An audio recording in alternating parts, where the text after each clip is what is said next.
ഉദ്ഘാടനം ചെയ്തതായി പ്രഖ്യാപിക്കുന്നു. എന്താണ് ജമാഅത്തെ ഇസ്ലാമിയെ പോലുള്ള ഒരു പ്രസ്ഥാനത്തിന് ഇതുപോലുള്ള സമരങ്ങളിലുള്ള പ്രസക്തി എന്ന പ്രശ്നം ഇവിടുത്തെ മതേതരക്കാർ ഭൗതികവാദ ചിന്താപദ്ധതിയുടെ അടിസ്ഥാനത്തിൽ പ്രവർത്തിക്കുന്ന രാഷ്ട്രീയക്കാർ, ബുദ്ധിജീവികൾ, എഴുത്തുകാർ പലപ്പോഴായി ഉന്നയിക്കാറുണ്ട്. അങ്ങനെ ഉന്നയിച്ചിട്ട് അവസാനം ഉത്തരം കിട്ടാതെ അവർ ഉപയോഗിക്കുന്ന പദപ്രയോഗമാണ് ഹിഡൻ അജണ്ട എന്നത്. അഥവാ അവർ തീരുമാനിച്ചു കഴിഞ്ഞിരിക്കുന്നു ഇത് ജമാഅത്തെ ഇസ്ലാമിക്ക് ഒരു അജണ്ടയാക്കാൻ പറ്റുകയില്ല. ജമാഅത്തെ ഇസ്ലാമി തീരുമാനിച്ചതല്ല. കമ്മ്യൂണിസ്റ്റുകൾ, സെക്യുലറിസ്റ്റുകൾ, ഡെമോക്രാറ്റുകൾ, മെറ്റീരിയലിസ്റ്റുകൾ, യുക്തിവാദികൾ, ആ വിഭാഗത്തിൽപ്പെട്ട എഴുത്തുകാർ, ബുദ്ധിജീവികൾ, രാഷ്ട്രീയ നേതാക്കന്മാർ അവരാണ് തീരുമാനിച്ചിരിക്കുന്നത് ഇത് ജമാഅത്തെ ഇസ്ലാമിക്ക് അജണ്ടയാക്കാൻ പറ്റുകയില്ല. അതുകൊണ്ട് മറ്റെന്തോ അജണ്ടയ്ക്ക് വേണ്ടി അവർ മാലിന്യവിരുദ്ധ സമരത്തെ, അല്ലെങ്കിൽ കുടിവെള്ളത്തിന് വേണ്ടിയുള്ള സമരത്തെ, അല്ലെങ്കിൽ ഭൂമിക്ക് വേണ്ടിയുള്ള സമരത്തെ, അതുപോലെയുള്ള പൊതു വിഷയങ്ങൾ ഉയർത്തിപ്പിടിക്കുന്ന സമരങ്ങളെ ഹിഡൻ അജണ്ടയാക്കുകയാണ് എന്ന് ജമാഅത്തെ ഇസ്ലാമിക്ക് വേണ്ടി ഞങ്ങൾ ഒന്നുകൂടി ആവർത്തിച്ച് ഉറപ്പിച്ച് വ്യക്തമാക്കി പറയാൻ ആഗ്രഹിക്കുന്നു. ഇത് ജമാഅത്തെ ഇസ്ലാമിയുടെ അജണ്ട തന്നെയാവുന്നു എന്ന്. ഹിഡൻ അജണ്ടയല്ല. എന്തുകൊണ്ടാണ് അജണ്ടയാവുന്നത് എന്ന് ചോദിച്ചാൽ അത് ജമാഅത്തെ ഇസ്ലാമിയുടെ പ്രത്യയശാസ്ത്രമാണ് അതിന്റെ പ്രശ്നം എന്ന് പറയുന്നത്. ജമാഅത്തെ ഇസ്ലാമി പ്രതിനിധീകരിക്കുന്ന പ്രത്യയശാസ്ത്രം അത് പള്ളിയുടെ 4 അതിരുകൾക്കുള്ളിൽ ഒതുങ്ങുന്നതാണ്. അല്ലെങ്കിൽ ആരാധനാപരവും അനുഷ്ഠാനപരവുമായ വിഷയങ്ങളിൽ പരിമിതമാണ് എന്ന് ജമാഅത്തെ ഇസ്ലാമി ഒരിക്കലും പറഞ്ഞിട്ടില്ല. പറയുന്നതൊക്കെ സെക്യുലറിസ്റ്റുകളാണ്, അല്ലെങ്കിൽ മെറ്റീരിയലിസ്റ്റുകളാണ്, ഭൗതികവാദികളാണ്, ജനാധിപത്യവാദികളാണ്.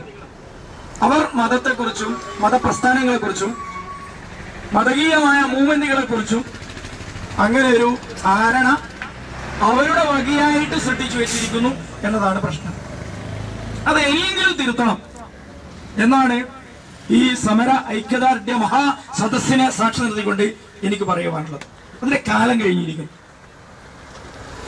കേരളീയ രാഷ്ട്രീയത്തെ മാത്രമല്ല, ദേശീയ രാഷ്ട്രീയത്തെയും അന്തർദേശീയ രാഷ്ട്രീയത്തെയും വായിച്ചുകൊണ്ട് തങ്ങൾ ദീർഘകാലമായി എഴുതിവിട്ടുകൊണ്ടിരിക്കുന്ന കെട്ടുകഥകൾ, വ്യാജോക്തികൾ, നിർമ്മിതമായ സ്റ്റേറ്റ്മെന്റുകൾ, അതിന് വിരാമം കുറിക്കുവാൻ ഈ ബുദ്ധിജീവികളും രാഷ്ട്രീയക്കാരും സന്നദ്ധരാവണം.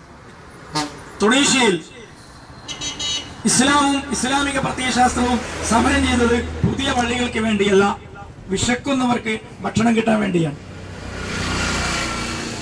ഈജിപ്തിൽ ഇസ്ലാമും ഇസ്ലാമിക പ്രസ്ഥാനവും സെക്യുലറിസ്റ്റുകളോടും സോഷ്യലിസ്റ്റുകളോടും കമ്മ്യൂണിസ്റ്റുകളോടും സഹകരിച്ചുകൊണ്ട് പുതിയ സമരം നടത്തിയത് പുതിയ പ്രാർത്ഥനാലയങ്ങൾ സ്ഥാപിക്കാൻ വേണ്ടിയല്ല, ആ നാട്ടിന് നഷ്ടപ്പെട്ട സ്വാതന്ത്ര്യം വീണ്ടെടുക്കാൻ വേണ്ടിയാണ്.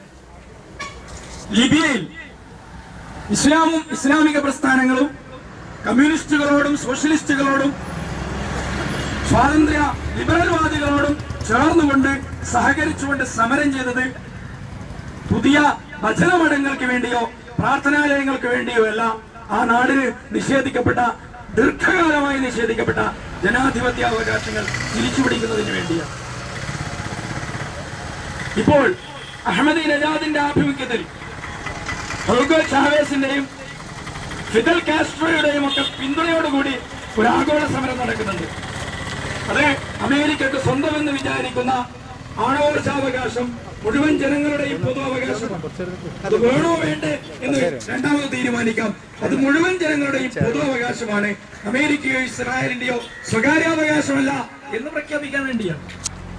ഇങ്ങനെ ഒരു പ്ലാറ്റ്ഫോറത്തിലേക്ക്, ഇങ്ങനെ ഒരു പ്രതലത്തിലേക്ക്, ഇങ്ങനെ ഒരു പ്രത്യയശാസ്ത്ര പരിസരത്തിലേക്ക് വികസിച്ചു കഴിഞ്ഞിരിക്കുന്ന ലോകത്തിലെ ഇസ്ലാമിക പ്രസ്ഥാനങ്ങളെ വായിക്കുവാൻ, പഠിക്കുവാൻ, അതിനുവേണ്ടി ഇത്തിരി നേരം ഹോംവർക്ക് ചെയ്യുവാൻ, ഉറക്കമൊഴിക്കുവാൻ നമ്മുടെ ബുദ്ധിജീവികൾക്ക് ഇതുവരെയും സാധിച്ചിട്ടില്ല.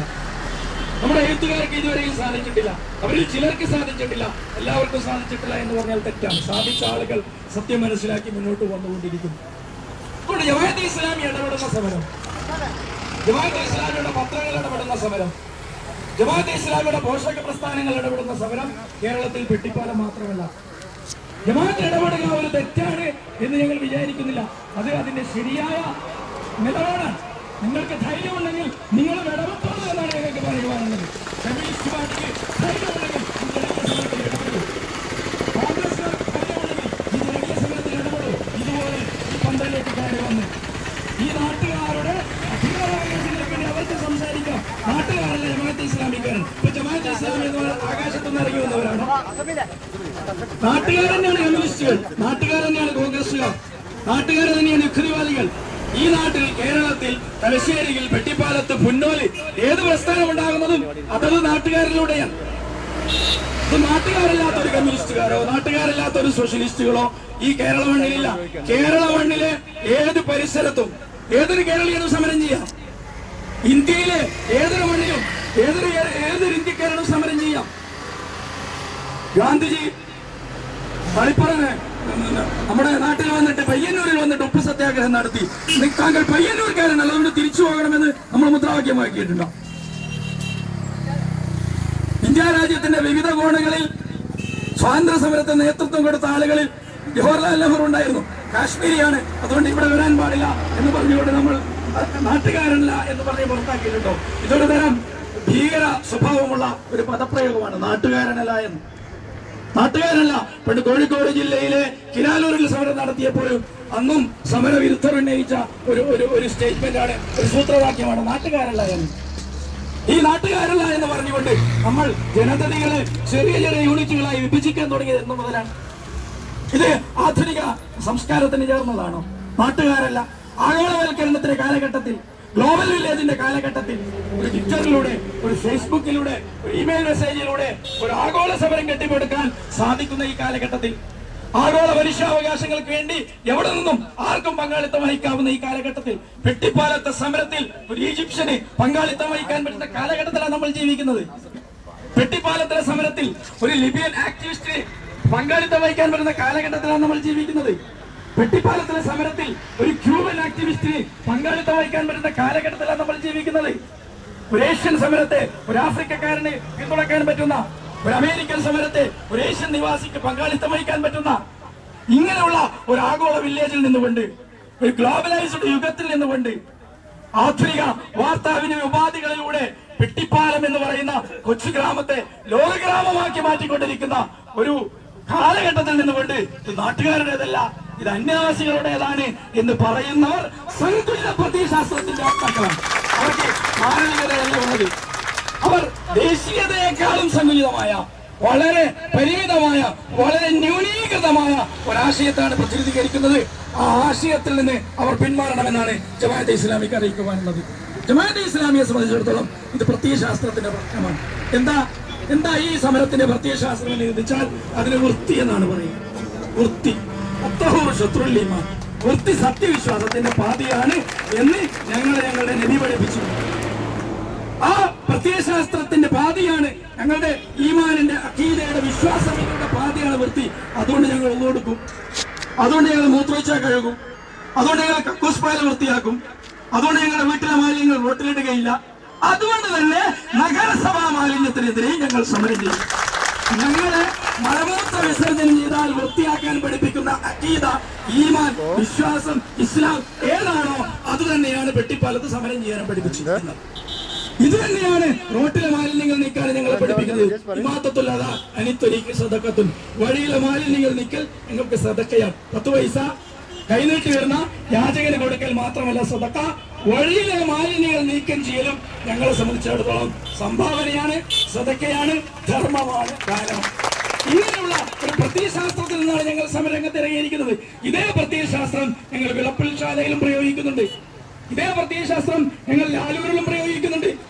ഇതേ ആശയഗതിയുടെ അടിസ്ഥാനത്തിൽ ചെറുതും വലുതുമായ പരിസ്ഥിതി മാലിന്യ സമീപനങ്ങൾക്കെതിരെ ഞങ്ങൾ മുന്നോട്ട് പോകുന്നുണ്ട്. പരിസ്ഥിതി മലിനീകരണം എന്നൊരു പ്രശ്നം ഇവിടെ നിലവിലുണ്ട് എന്ന് പരിസ്ഥിതി മലിനീകരണം എന്നൊരു പ്രശ്നം ഈ നാട്ടിൽ പഠിച്ചതപ്പോഴാ? പരിസ്ഥിതി മലിനീകരണം എന്നൊരു പ്രശ്നം ഈ നാട്ടിൽ നിലനിൽക്കുന്നുണ്ട് എന്ന് യൂത്ത് കോൺഗ്രസുകാരൻ പഠിച്ചതപ്പോഴാണ്, യൂത്ത് ലീഗുകാരൻ പഠിച്ചതപ്പോഴാ.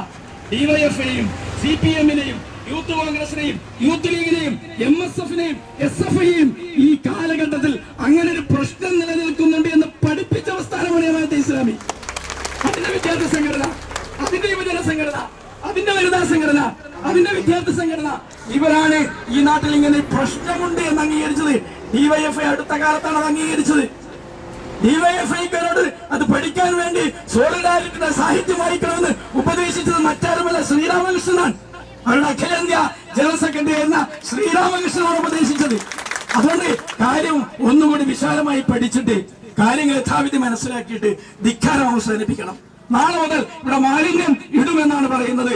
ഈ നാട്ടുകാരുടെ നെഞ്ചകം കീറിക്കൊണ്ടല്ലാതെ ഇവിടെ മാലിന്യം ഇടാൻ സാധ്യമല്ല. ഈ നാട്ടുകാരുടെ മാനസികമായ അവരുടെ ഇച്ഛാശക്തിയെ തളരാത്ത കാലത്തോളം ഈ നാട്ടിൽ ഒരു ഇഞ്ച് ഭൂമിയിലും മാലിന്യം ഇടാൻ അനുവദിക്കുകയില്ല എന്നതാണ് ഈ സമര പ്രസ്ഥാനത്തിന്റെ പ്രതിജ്ഞാമുദ്രാവാക്യം എന്ന് പറയുന്നത്. ഒരുപക്ഷെ നിങ്ങളുടെ പോലീസിനെ അത് തടഞ്ഞേക്കാം. പോലീസും പട്ടാളവും ഇറങ്ങിയിട്ട് ഇന്നലെ വിളപ്പിൽ ചായയിൽ നിന്ന് തിരിച്ചുപോയ അനുഭവം മറക്കാൻ പാടില്ല. അതുപോലെ തന്നെ ആഗോള കുത്തക കമ്പനികൾ, ആഗോള കോടതികളുടെയും ആഗോള ഭരണകൂടങ്ങളുടെയും പിന്തുണയോടുകൂടി പൊരുതിയിട്ടും പ്ലാച്ചിമടയിൽ നിന്ന് മടങ്ങിപ്പോയ അനുഭവം ഈ കേരളത്തിലാണുള്ളത്. പ്ലാച്ചിമടയിൽ നിന്ന് ആഗോള കമ്പനി മടങ്ങിപ്പോയ കേരളത്തിൽ തന്നെയാണ് പെട്ടിപ്പാലവും എന്നോർമ്മ വേണമെന്നാണ് ഇവിടുത്തെ ഭീകരരായ ക്രൂരമായി പെരുമാറുന്ന ഭരണകൂട വീരത വക്താക്കളായ ഭരണകൂട നേതാക്കന്മാരോടും നായകന്മാരോടും ഈ സമരമുന്നണിക്ക് ഉപദേശിക്കുവാനുള്ളത്. ഇത് ജമാഅത്തെ ഇസ്ലാമിയുടെ സമരമല്ല, പക്ഷേ ജമാഅത്തെ ഇസ്ലാമി അഭിവാദ്യം ചെയ്യുന്ന സമരമാണ്. ജമാഅത്തെ ഇസ്ലാമി അഭിവാദ്യം ചെയ്യുന്ന സമരം ഇവിടെ പെട്ടിപ്പാലത്ത് മാത്രമല്ല, വിളപ്പിൽശാലയിലുണ്ട്, ലാലൂരിലുണ്ട്, റസാഖ് സാഹിബുണ്ട്. അദ്ദേഹത്തിന് അറിയാം, കേരളത്തിലും കേരളത്തിന് പുറത്തുമുണ്ട്, തമിഴ്നാട്ടിലുണ്ട്, കർണാടകയിലുണ്ട്. ഇന്ത്യ രാജ്യത്തിലെ ഒരു വലിയ ജനകീയ പ്രസ്ഥാനം എന്ന നിലയ്ക്ക് മതേതരം എന്നൊക്കെ വിഭജിക്കപ്പെട്ടിരിക്കുന്ന ജീവിതത്തിന്റെ എല്ലാ മണ്ഡലങ്ങളിലും ഇടപെടുന്ന ഒരു മുന്നേറ്റം എന്ന നിലയ്ക്ക് ജമാഅത്തെ ഇസ്ലാമി നന്മയോടൊപ്പമാണ്. കമ്മ്യൂണിസ്റ്റുകാരൻ ഒരു പുതിയ സമരമുന്നണി തുറന്നാൽ അത് ജനകീയമാണെങ്കിൽ ജമാഅത്തെ ഇസ്ലാമി അതിൽ ചേരും. കോൺഗ്രസുകാരൻ ഒരു പുതിയ സമരമുന്നണി തുടക്കം കുറിക്കുകയും അത് ജനകീയമാണ് എന്ന് വരികയാണെങ്കിൽ ജമാഅത്തെ ഇസ്ലാമി അതിൽ ചേരും. കേരളത്തിലെ ഒട്ടുമുക്കാല സമരങ്ങളും അങ്ങനെ തന്നെയാണ്. പ്ലാച്ചിമടയിൽ ജമാഅത്തെ ഇസ്ലാമി അല്ല സമരമുഖം തുറന്നത്. ആ നാട്ടിലെ ആദിവാസികളായ പാവപ്പെട്ട ജനവിഭാഗമാണ് ജമാഅത്തെ ഇസ്ലാമി അതിൽ ചേർന്നു. അതുപോലെ തന്നെ യൂത്ത് കോൺഗ്രസുകാർ ഉൾപ്പെടെയുള്ള പലരും ചേർന്നുകൊണ്ടാണ് നമ്മുടെ കോഴിക്കോട് ജില്ലയിലെ ചിനാലൂരിൽ സമരമുഖം തുറന്നത്. സോളിഡാരിറ്റി അതിൽ ചേരുകയാണ് ഉണ്ടായത്. വലതും ഇടതുമുള്ള നാട്ടുകാരുടെ പിൻബലത്തോടു കൂടിയാണ് അവിടെ സമരം വികസിച്ചു വന്നത്. ഇത് കേരളത്തിന്റെ ഒരു അനുഭവമാണ്, ഇന്ത്യയുടെ ഒരു അനുഭവമാണ്. ഈ അനുഭവത്തിൽ നിന്ന് വ്യത്യസ്തമല്ല പെട്ടിപ്പാലത്തെയും അനുഭവം. ഇവിടെ ചില തറവാടിത്തങ്ങളുണ്ട്, ഇവിടെ ചില ഫ്യൂഡൽ മനോഭാവങ്ങളുണ്ട്. ചില ഗ്രാമങ്ങൾ ഞങ്ങൾക്ക് മാത്രമുള്ളതാണ് എന്ന് ആ തറവാടിത്തം അവസാനിച്ചു കഴിഞ്ഞിരിക്കും. അങ്ങനെ ചില ഗ്രാമങ്ങൾ ഞങ്ങളുടേത് മാത്രം, ചില ഭൂപ്രദേശങ്ങൾ ഞങ്ങളുടേത് മാത്രം, സമരം ചെയ്യേണ്ടത് ഞങ്ങൾ മാത്രം, ജയിക്കേണ്ട സമരങ്ങൾ ഞങ്ങളുടേത് മാത്രം തുടങ്ങിയ സ്റ്റേറ്റ്മെന്റുകൾ ഉണ്ടല്ലോ. ആ സ്റ്റേറ്റ്മെന്റുകൾ ജനാധിപത്യപരമല്ല. ആ സ്റ്റേറ്റ്മെന്റുകൾ മതേതരത്വത്തിനും ചേരുന്നതല്ല. ആ സ്റ്റേറ്റ്മെന്റുകൾ ജനകീയ വിപ്ലവങ്ങളുടെ കാലത്ത് തീരെ നിലനിൽക്കുന്നതല്ല. അതുകൊണ്ട് ആ സ്റ്റേറ്റ്മെന്റുകളാണ് പിൻവലിക്കേണ്ടത്. എല്ലാ ഗ്രാമങ്ങളും എല്ലാ മനുഷ്യരുടേതുമാണ്. എവിടെയും ആർക്കും സമരം ചെയ്യാം. ന്യായമായ സമരം ആര് ചെയ്താലും ജയിക്കും. അതുകൊണ്ട് ഗ്രാമങ്ങളുടെയും സമരങ്ങളുടെയും കുത്തകാവകാശങ്ങൾ മനസ്സിലുള്ളവർ അവരുടെ കുത്തക തകരുന്നു എന്ന കാരണത്തിൽ ചില ന്യായങ്ങൾ അവഗണിക്കുന്നത് ശരിയല്ല. എത്ര നേരത്തെ നഗരസഭ ന്യായം മനസ്സിലാക്കുന്നുവോ അത്രയും അവർക്ക് നല്ലത്. ഇത്രയും നേരത്തെ വ്യവസ്ഥാപിത രാഷ്ട്രീയ പാർട്ടികൾ ഈ സമരത്തിന്റെ ന്യായം, ഈ സമരത്തിന്റെ ജനകീയ മുഖം മനസ്സിലാക്കുകയും ഉൾക്കൊള്ളുകയും അതനുസരിച്ച് പെരുമാറുകയും ചെയ്യുന്നുവോ അത്രയും അവർക്ക് നല്ലത്. ഈ ലക്ഷ്യം നേടുന്നതുവരെ സമരരംഗത്ത് ഉറച്ചു നിൽക്കണമെന്ന് സമരസഖാക്കളെ അഭിവാദ്യം ചെയ്തുകൊണ്ട് ആവർത്തിച്ച് ആഹ്വാനം ചെയ്തുകൊണ്ട് ഞാൻ വാക്കുകൾ അവസാനിപ്പിക്കുന്നു.